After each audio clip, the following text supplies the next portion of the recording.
दानिया बेटे, इधर आओ। कैसा है मेरा बेटा? और तुमने कुछ कहा था अपने नानों से? क्या कहा था? डॉल। बिल्कुल, बड़ी वाली डॉल ले आया हूं मैं आपकी मम्मा के कमरे में। जाओ, जाके उसके खेलो। Thank you Nana. You welcome मेरा बेटा। बस कर दो हादिया बेटे, जब से आई हो रोए चली जा रही हो। तुम जानती हो कि बेटी के आंसू उसके दामन पे गिरने से पहले बाप के दिल पे गिरते हैं।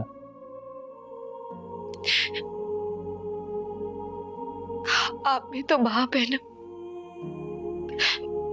मेरी जरा जरा सी तकलीफ पर कैसे तड़प उठते हैं। फिर शर्जील कैसा बाप है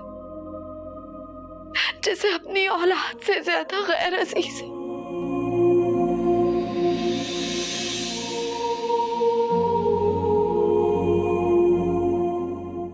तुम फिक्र नहीं करो बेटे, मैं उससे बात करता हूं। अल्लाह सब बेहतर करेगा, परेशान नहीं हो। नहीं बाबा,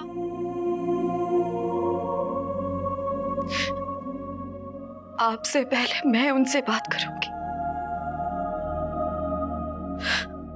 वो आपको कुछ कहेंगे तो मुझे बुरा लगेगा। मैं आपकी बेइज्जती नहीं होने दूंगी।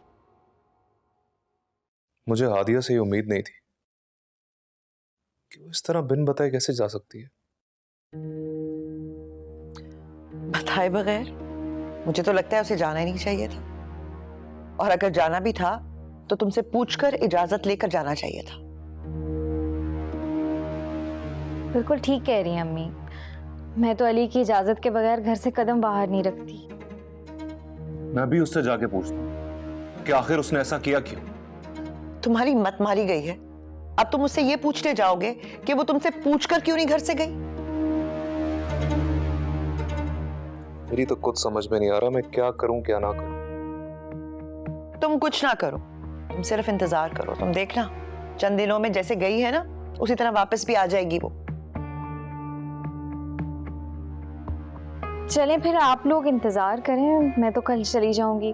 अली का फोन आया था, वो मुझे लेने आ रहे हैं। हाँ हाँ, मेरा ख्याल है तुम चली जाओ। मुझे तो लगता है हादिया तुम्हारे यहाँ आने से और तुम्हारे कामों से घबरा के घर छोड़कर चली गई है। शायद तुम्हारे जाने का सुने तो वापस ही आ जाए। हादिया चाची एक बार मुझे कह देती तो मैं खुद ही चली जाती यहाँ से। कोई जरूरत नहीं है तुम्हें कहीं भी जाने की। तुम्हारा अपना घर है, तुम्हें यहाँ से कोई नहीं निकाल सकता।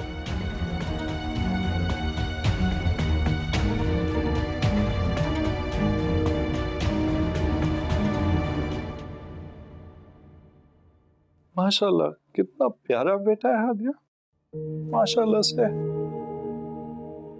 ये लो।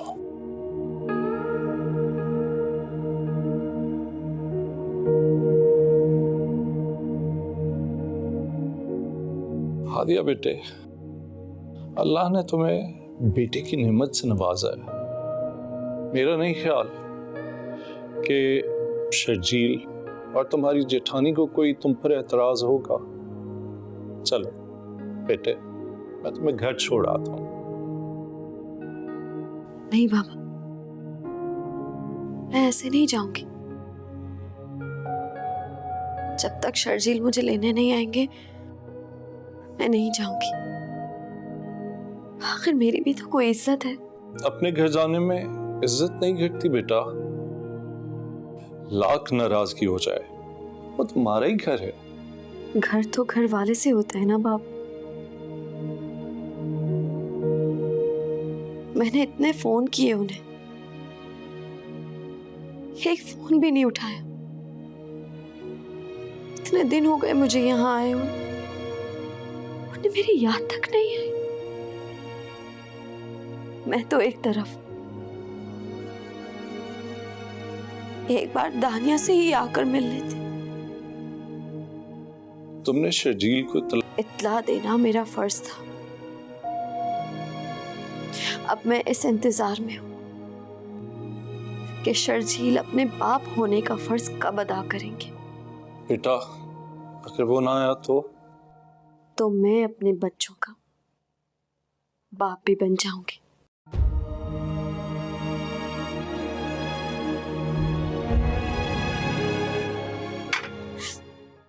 अम्मी, मेरी सास ने मुझे मुझे घर से निकाल दिया। क्यों? क्या हुआ है? मेरा अल्ट्रासाउंड हुआ, उसमें बेटी आई और मेरी सास को बेटा चाहिए था। क्या? उन्होंने मुझे कहा कि मैं अबॉर्शन करवा दूं। हमें कोई भी औरत अपनी औलाद की जान कैसे ले सकती है? और तुम्हारा मियाँ, उसने क्या कहा?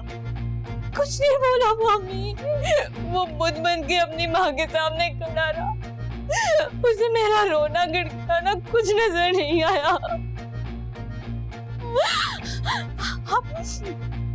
आप जानती हैं ये सब किसकी वजह से हुआ है अम्मी? मेरी बात तो सुन। आपकी वजह से हुआ ये सब अम्मी।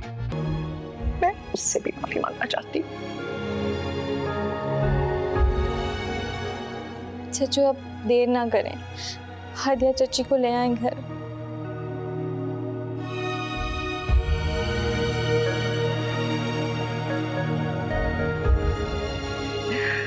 सब कुछ कितना अच्छा लग रहा है ना?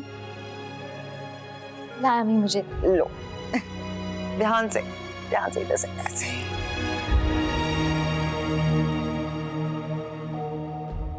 मुझे तो लग रहा है कि मैं कोई ख्वाब देख रहा हूँ। हादिया चची, प्लीज आप मुझे माफ कर दें। अगर आप मुझे माफ कर देंगी तो शायद मेरे दुख कुछ कम हो जाए।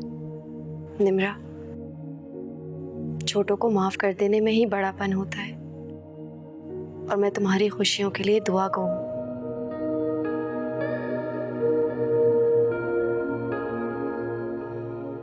निम्रा,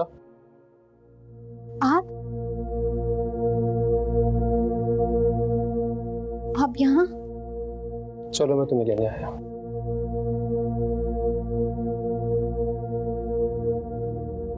लेकिन वो आपकी अम्मी। अम्मी को एहसास हो गया है, बेटा हो या बेटी, दोनों ही घर की रौनक होती है। हमें कुदरत के कामों में दखलंदाजी नहीं करनी चाहिए।